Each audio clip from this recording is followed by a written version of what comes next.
跟住到 DSE Campus Paper One A 第31條啦。咁咧佢就問你邊個咧係一個嘅 equilibrium 嘅一個 characteristic。咁 Option 1嗰度咧佢就話啦，當加咗個 catalyst 落去嘅時候咧，咁就會令到個 equilibrium position 咧係會轉變咗嘅。咁呢個咧係錯誤嘅，因為咧 catalyst 咧佢係會 increase 嗰個嘅 forward 啦同埋 backward 嘅 reaction rate 咧 to the same extent。係啦，咁就佢 forward 同 backward 嗰個 reaction rate 係增加，即係嗰個嘅幅度係相同嘅，咁所以咧係不會影響嗰個嘅平衡位置嘅，不會影響個 equilibrium position 嘅，咁所以 statement 1咧係錯誤嘅。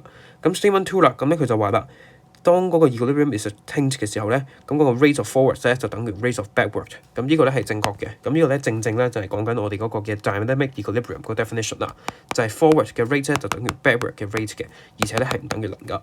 咁然後3嗰度啦，佢咧就話啦，呢個嘅 equilibrium 咧係可以 attained from either direction of the reaction。